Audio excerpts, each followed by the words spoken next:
En áður við heyrum í Benedikt Sigurðarsyni, stjórnarmanni í eignarhaldsfélaginu Gift, sem eitt sinn hét Samvinnutryggingar, þá skulum við fyrst hlaupa yfir sögu þessa félags sem virðist hafa starfað utanlaga þrátt fyrir aðkomu fjölmargra stjórnmálamanna að félaginu.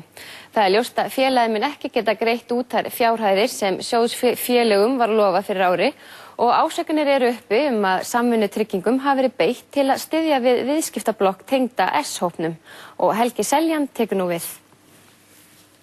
Samvinnutryggingar urðu til árið 1946 á þeim tíma þegar samvinnuhreyfingin og völd hennar voru hvað mest í íslensku þjóðlífi. Félagið var svo kallað gagnkvæmt tryggingafélag en það þýðir á mannamáli að hópur manna binst samtökum að tryggja hver annan með því að greiða í sameiginlegan sjóð sem síðan ver þá tjóni.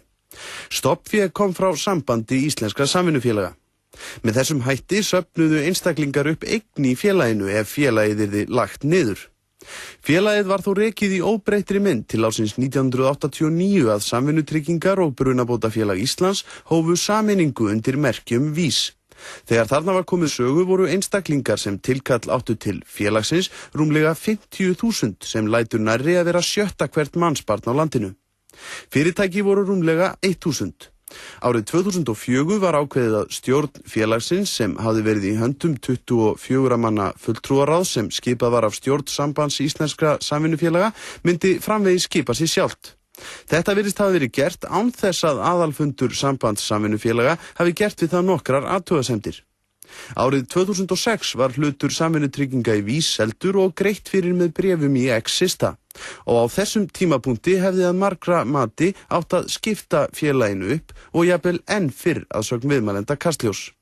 Samvinnutryggingar héldu áfram fjárfestingum á markaði eftir þetta og þau viðskipti voru mikið tengd félögum sem tengdust þeim sem fóru með stjórn þess.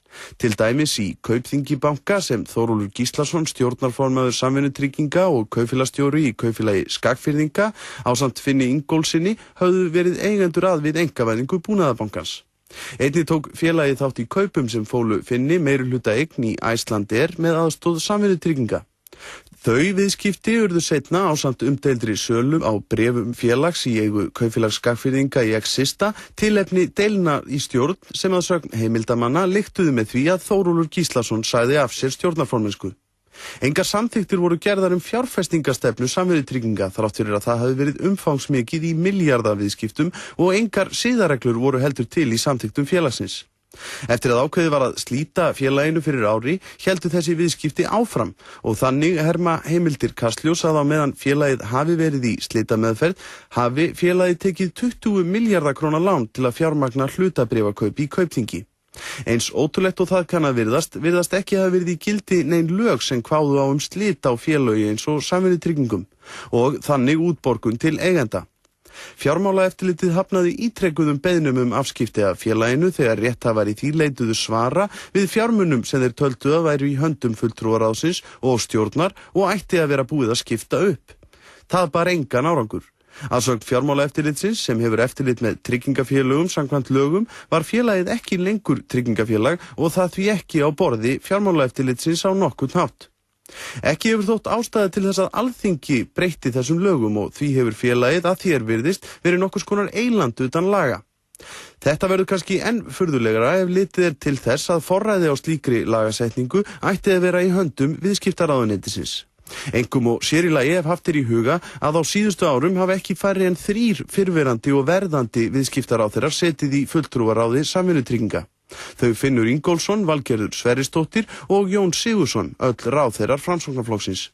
Raunar hafa slíkar lagabreitingar enn ekki verið gerðar á meðan Björgvin G. Sigurðsson hefur setið í ráðuneytinu, þrátt fyrir að áskoranir slíkt hafi komið frá eigendum í Samvinnutryggingum. Framsóknarflokkurinn raunar aldrei langt undan þegar Samvinnutryggingar eru skoðar.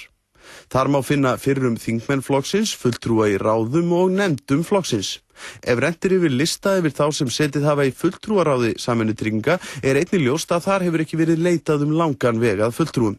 Þannig eru aðilar tengdir stjórnarmönnum og fulltrúaráðsmönnum nokkrir. Mágur Þórólfs Gíslasonar á þar sæti sem og systusonur hans svo dæmi sé tekið. Fyrir ári var stofnuð skilanefnd til að skipta félaginu og greiða eigendum út eftir uppsöfnuðum rétti þeirra. Formaður skilanefndarinnar sagði þá í viðtali við Fréttablaðið, nánar tiltekið í ágúst á síðasta ári, að til skiptana væru 30 milljarðar króna og því geti hver fjölskylda sem hefði verið tryggð hjá Samvinnutryggingum átt rétt á 100.000 krónum. Á vef Samvinnutrygginga nú að finna greinargerð þar sem skilanefndin skilar af sér verkinu ókláruðu á þeirri forsendu að félagið hafi ekki fé til skiptana. Rúmir 50.000 einstaklingar sem lofað var peningum allt að 100.000 krónum á hverja fjölskyldu eiga því litla sem enga fjármuni þar inni. Já, þetta var svona lauslega sagan af Samvinnutryggingum. Benedikt Sigurðarson var stjórnarmaður í Samvinnutryggingum og raunar enn eftir því sem ég best veit og settist þar í stjórn árið 2003. Hann staddur á Akureyri. Benedikt, þú kemur inn í stjórn í eignarhaldsfélagi Samvinnutrygginga árið 2003. Þá ertu stjórnarformaður KEA. Byrjaðu bara á því að segja okkur frá því hvers vegna það ekki löngu búið að slíta þessu félagi af því að það nú löngu hætt að vera tryggingafélag. Já, það nú kannski fyrst til að taka að það voru ekkert allir sammála því á þeim tíma að þegar að félagið rennur saman við VÍS 94, hvað ætti að gera við félagið í framhaldinu. Og þegar að KEA endurnýjaði sig og stofnaði Kaldbak eignir sínar árið 2001, þá framseldi KEA mögulega eignarréttindi sín í Samvinnutryggingum inn í það félag. Og með því vorum við að gefa yfirlýsingu það að við vildum láta slíta félaginu og kalla eignirnar fram fyrir rétthafana sem voru þá bæði stórir tryggjendur í formi gömlu kaupfélagana og sambandsins og líka þessir 50.000 einstaklingar eins og þú nefndir réttilega í þínum inngangi. Nú, mitt erindi inn í þessa stjórn var fyrst og fremst að fylgja eftir þessari hugsun og ég gerði tilraun til að beita mér þar og vettvangi í Sambands íslenskra samvinnufélaga sem eins og kom þarna fram var stofnandi þessa félags og réttur umboðsaðili til þess að kjósa fulltrúaráðið og stjórnina allt þangað til 2004. Þannig að ef að einhver aðili átti að beita sér í því að framkalla slit á félaginu umfram aðra þá var það aðalfundur SÍS og ég tel að það hafi verið alveg regin mistök árið 2004 af aðalfundi að taka ekki til sinna ráða þegar að fulltrúaráðið sagði sig úr lögum við aðalfund SÍS. Ég gagnrýndi það harðlega á þeim tíma og fékk því miður ekki neinar eða næstum því engar undirtektir undir það. Hverju bera þá ábyrgð á því að félaginu hefur ekki verið skipt upp og fólki hefur verið skilað þessum peningum sem að virðist nú ekki vera neitt ágreiningur að fólk hafi átt? Hverju svo sem þessi peningar hafa verið á þeim tímapunkti? Já, eins og ég sagði, þá ég þeirra skoðunar að það hefði verið eðlilegast í vettvangurinn að aðalfundur SÍS sem að var upphaflegur stofnandi félagsins og réttur aðili til þess að fara með stjórn þess eða kjósa fulltrúaráðið samkvæmt skipulagi hefði átt að framkalla þessi slit. En það náðist ekki neinn hljómgrunnur fyrir því og eins og ég sagði áðan þá var okkar afstaða hér á þessu svæði alveg skýr og ég beitti mér allan tíman innan þessara stjórnar fyrir því að félagið yrði opnað, rétthafa tryggingastofnanir yrðu upplýstir það hvaða möguleg réttindi þeir ættu og þess vegna taldi ég árið 2007 þegar að náðist loksins ákvörðun það að slíta félaginu að við værum í raun og veru búin að vinna áfanga eða minnst að kosti sæjum við undir endalokin á því verkefni. Hvers vegna þessi skilanefnd, hún tekur við í fyrra og þá talað að eignirnar séu einhverjir tugir milljarða. Það talað að þetta gerast á nokkrum mánuðum. Hvað gerist eiginlega? Ég get ekki svarað því. Mér eru það mjög mikil vonbrigði þegar við stóðum frammi fyrir því á þeim tíma, í september-október, þegar við höfðum vænst þess að skilanefndin myndi ljúka sínu verki, þegar okkur var tilkynnt að það yrði töf á því og síðan enn frekari tafir síðar og ég tel að við höfum ekki fengið nægilega góðar skýringar á því hvers vegna verk hennar tafðist.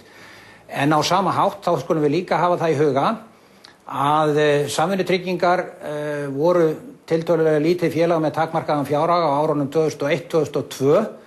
Samvinnutryggingar tóku þátt í kaupunum á Búnaðarbankanum og allir þekkja þá sögu. Búnaðarbankinn og sameinaðist Kaupþingi með mikilli ávöxtun og síðan seldi Samvinnutryggingar eignarhlut sinn í VÍS inn í Exista og þannig kom fram mikil ávöxtun á eignum félagsins en við höfum því miður fengið að reyna það að það tilheyrði þessu loftbólu hagkerfi sem hefur sprungið í andlitið á okkur og það verður auðvitað bara fyrst og fremst sorgarefni að hvernig það hagkerfi fór.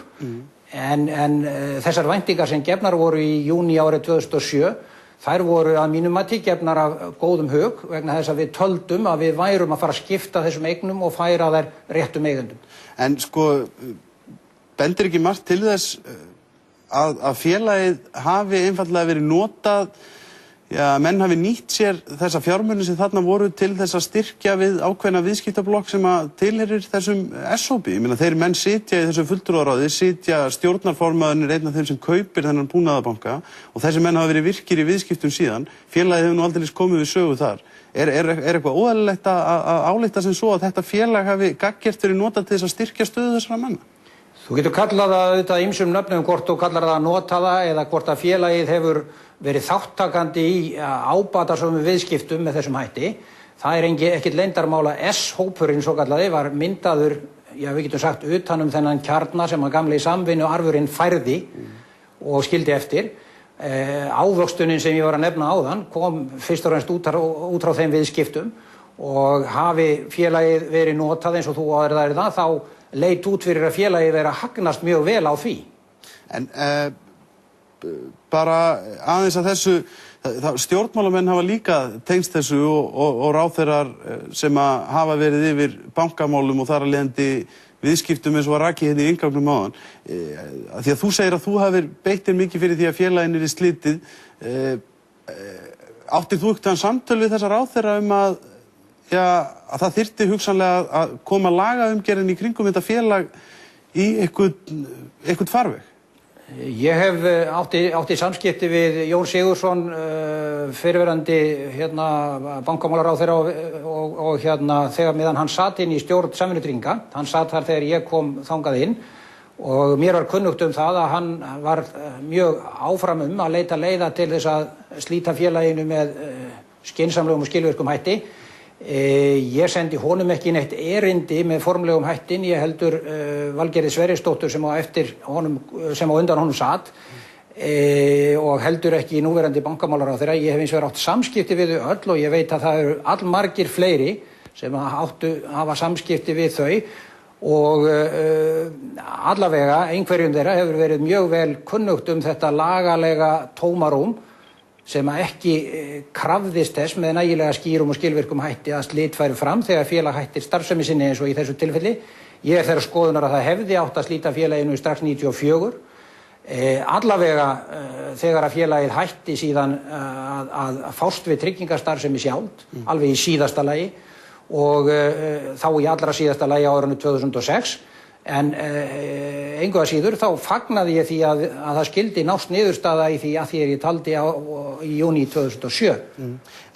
Benedikt, hvað með ábyrgðina ykkar stjórnarmannana á því að nú eru þessi sjóðir tæmdir og eftir því sem margir segja ekki bara tæmdir heldur skiljaðir eftir sér skuldir. Ég meina þetta voru peningar sem að fólk sannarlega átti og við erum ekki að tala um einhvern smá hóp.